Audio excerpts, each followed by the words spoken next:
Yung mga ensimada vloggers at yung mga bumaliktad, actually nakakaawa. At itong si Locaret Castro, wag na tayong magmaang-maangan.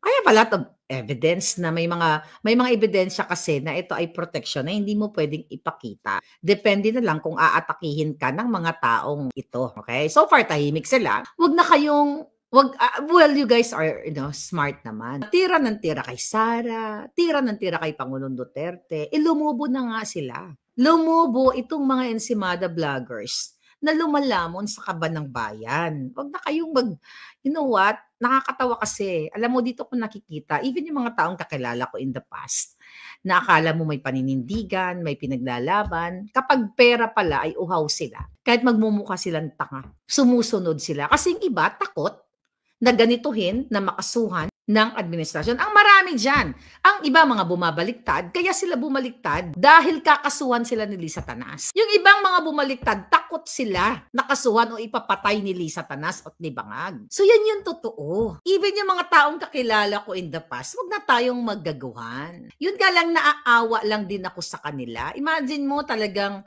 lumulobo sila, talagang busog na busog sa pera ng bayan. Maiintindihan ko kasi takot sila na makasuhan, hindi nila kayang lumaban kasi wala silang pera. 'Di ba? Wala daw tumutulong sa kanila, walang Duterte na nagbibigay sa kanila ng pera. Yun lang kasi yun. Nalulungkot ako para sa mga taong ito, patulad ni Locaret Castro, na nilunok nila yung kanilang mga wala namang prinsipyo ito si Castro. May mga nag-send sa akin ng mga link, Natatawa lang ako, sabi ko, wag yun na lang pansinin. Nakakaawa, takot kasing patayin, takot makasuhan, at gipitin ni Lisa Tanas. Sabihin niya sa akin, Marlica, anday mo namang sinasabi, may ebidensya ka pa dyan? Di hamunin niyo ako. Di hamunin niyo ako kung sino dyan. Nakakilala ko, in the past, sa mga nakasama ko sa dati, yung mga ensimada na yan, na, na maghamon. Yung matapang na maghamon, alam niya na siya ay isang nadakot, na duwag. Wag ako. Kaya ako pinagtatawanan ko na lang yan, mga yan. Kasi nakakaawa. Nakakaawa sila. Ang pinipilit kong intindihin kasi nga kakasuhan ni Lisa Tanas o ipagurgur, kaysa naman kakasuhan daw sila at ipagurgur ni Lisa, babaliktad na lang sila. Nagkapera nga naman sila. But that's not me. Ako, I have 4 cases, 1 dismissed, 3 I'm still battling. Kasi meron tayong prinsipyo. And now look at EB, Elmer Hugalbot or Jugalbot, and di ba? At si Jun Abines. Kami, 37 vloggers. Si Edwin Namora kasali dyan. Attorney Glenn Chong, di naman vlogger yan. Andyan si Crisette, si Attorney Trixie. Sino pa lahat kami? Imagine mo. Personally, I'm not associated with the Dutertes. Hindi naman kami magkaibigan na nag-uusap kami katulad ng relationship ko in the past. Kay Bangag, di ba? Wala.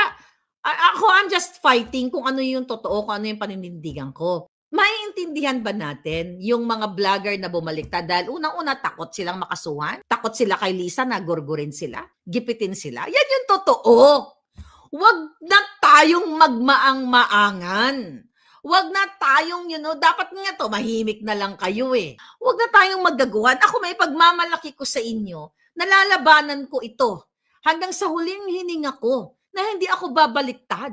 Di ba? Hindi ako babaliktad kasi natakot ako, wala kang pambayad sa lawyer or takot kang mamatay. Hindi ako takot mamatay. Kahit harap-harapan ng labanan sa mga julul na ito, kung lalaban sila ng harapan. But the problem, hindi sila lumalaban ng harapan. So, gagawin lang natin, mag-ingat lang tayo na hindi tayo makuyog ng mga assassins ni Lisa Tanas. Pero, well, they know it Naaawa lang ako sa inyo. Alam nyo, kung ako sa inyo, just keep your mouth shut. Magkaroon na lang kayo ng peaceful life. Kasi, what's the point? Diba? At saka, yung iba dyan, pinagtatawanan kayo ni Lisa, ni Embalsamado. Kasi kaya niya kayong paikutin sa mga kamay niya. Yun lang pala, tatakutin ko lang pala itong isa ko, itong mga ito. At kakasuhan and everything. Tiyan mo, nag-turned 180 degrees. Anong ibig sabihin yan? I try to understand them na hopeless case. Walang takot maapektuhan ng buhay nila. And iba-iba ang approach ng tao. Merong mga tao na walang takot na lumaban.